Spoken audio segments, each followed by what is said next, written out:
Assalamualaikum warahmatullahi wabarakatuh. Baik, adik-adik, untuk kelanjutan coaching kita di hari ini, oke, karena sebelumnya atau di coaching yang pertama sudah sampai pada eh, apa namanya eh, review artikelnya satu persatu, tapi ada satu nih yang ketinggalan dalam artian di request khusus masih banyak yang bingung bagaimana sih membuat misalnya latar belakang, mencari sumber referensi.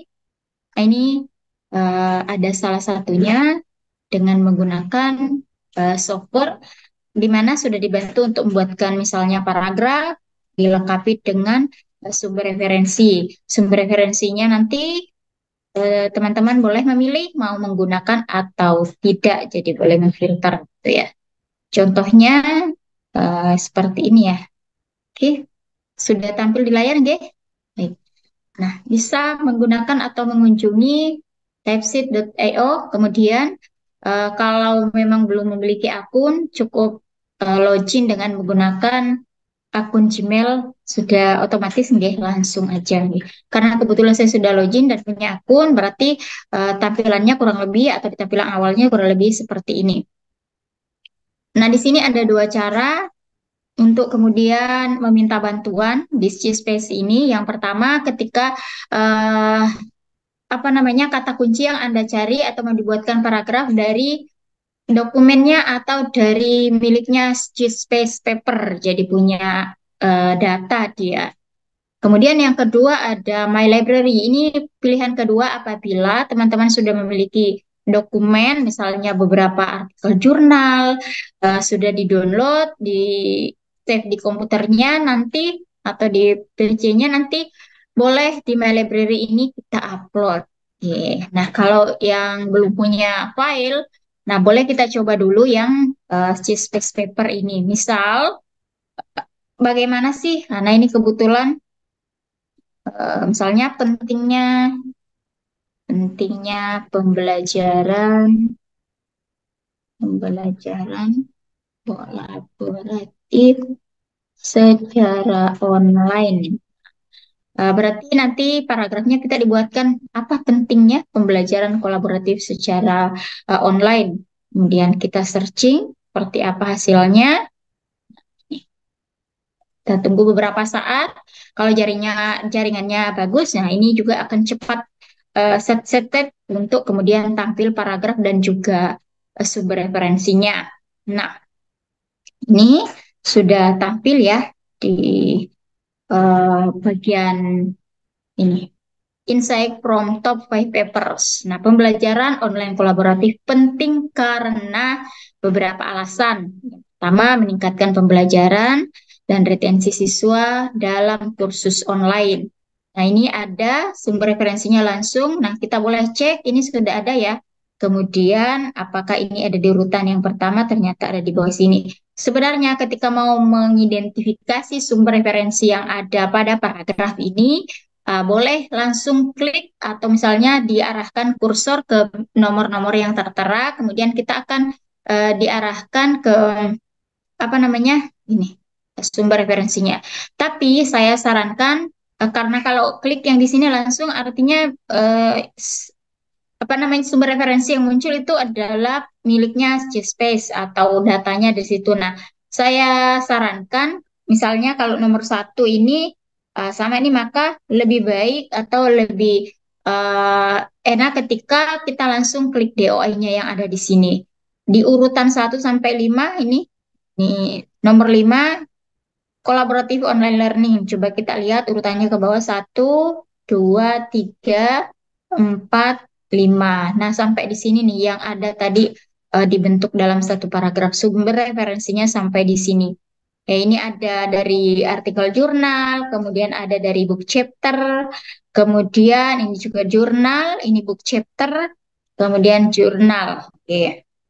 Nah, ada beberapa hal yang perlu diperhatikan ketika muncul selesai di sini ya.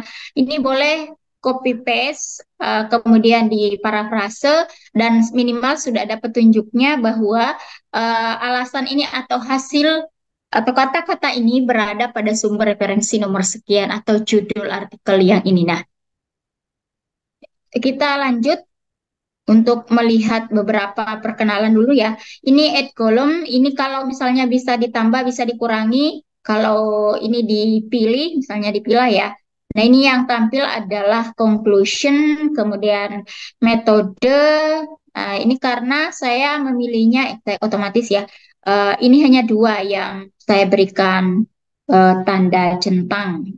Kalau misalnya kepengen menampilkan bagaimana hasil dari penelitian tersebut, silakan boleh misalnya di sini boleh ini. Ah, kemudian klik apply. Jadi boleh dicentang semuanya atau sesuai dengan pilihan Anda. Nah, apply kita lihat seperti apa hasilnya. Nah, ini sudah muncul di sebelah. Nah, sudah ada. Oke.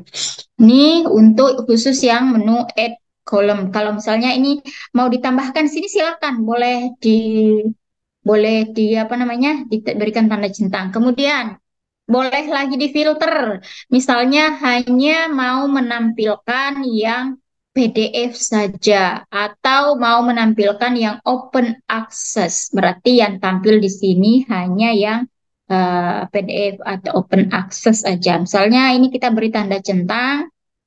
Kemudian, nah, ya otomatis ya. Oke. Kita tunggu beberapa saat, maka yang tampil di bagian bawah ini adalah semua sumber-sumber referensi terkait dengan online collaborative learning yang berbentuk PDF, bisa langsung di-download. Maka di atas juga langsung berubah. Oke. Contoh lagi, kalau misalnya ini saya hilangkan centangnya, saya hanya mau pada sebentar ini kembali ke awal pada saya hanya mau kalau yang terbit atau yang jadi saya jadikan sumber referensi yang open access aja. Nah, seperti ini. Maka di sini sudah tidak ada yang PDF ini. Yang open access aja yang munculnya di sini nih. Oke. Kalau dua-duanya, apakah bisa? Kita lihat. Oke. Sudah, ini juga sudah. Nah, di bagian ini juga. Oke. Maka ini pun di paragraf yang bagian atas ini yang bisa kita copy paste itu juga otomatis berubah dan sumber referensi urutan 1 sampai 5 biasanya itu ada di urutannya ini. Ini ke bawah. Oke. Nah, dari sekian atau dari 5 satu paragraf misalnya 5 artikel ini, saya sarankan tadi untuk mengklik bukan di sini langsung ya, tapi saya sarankan untuk mengambil sumber referensinya misalnya dari DOI-nya, dan seperti ini. Oke. Nah, ini dari sini nih, misalnya mau di-download artikelnya, kemudian misalnya di mana dia, ini karena DOI-nya maka kita terus langsung diarahkan ya ke tulisannya. Seperti ini, langsung kita diarahkan ke tulisannya karena kita mau atau kita tadi mengklik DOI-nya. Oke, nah ini ketika DOI ini bisa langsung dimasukkan ke Zotero atau Mendeley, atau misalnya mau mendownload artikelnya juga bisa. Lewat sini juga bisa karena di PDF ini tetap ada juga. Oke, jadi bisa melalui DOI, bisa juga melalui yang PDF. Nah, jadi ketika memainkan atau membuat paragraf, ini salah satunya adalah memanfaatkan data yang ada di CSpace, kemudian berikan kata kunci atau buat kata kunci yang kiranya bisa membantu teman-teman dalam menyusun paragraf atau sesuai dengan kepentingan penelitian masing-masing. Mau meminta apa kepada CSpace selama datanya ada di dalam situ akan diberikan dan ditunjukkan ini sumber referensinya dari mana aja. Nah, ini bisa di copy paste ya langsung ke misalnya ke Word-nya terus dimasukkan tadi data-datanya yang ini. Oke. Oke. Mungkin itu yang bisa saya sampaikan untuk sharing terkait bagaimana memanfaatkan C-Space dalam menyusun misalnya latar belakang atau mungkin mencari ide-ide penelitian dan sekaligus sudah include dengan misalnya berbagai sumber referensinya. Oke. Nah, ini tadi yang 3 jangan lupa ya. Oke. Baik, Mungkin untuk sesi ini dicukupkan ya. Nanti kalau ada yang mau ditanyakan, boleh kita langsung sharing atau mungkin bisa melalui eh, chat box atau misalnya kalau yang lagi nonton video di YouTube boleh melalui apa namanya? Boleh melalui pesan. Oke, jadi boleh dikontak berikutnya. Kolom komentar, jangan lupa kalau ada hal-hal yang mau ditanyakan. Baik, cukup sekian untuk sharing terkait G-Space dan saya akhiri dengan ucapan wassalamualaikum warahmatullahi wabarakatuh.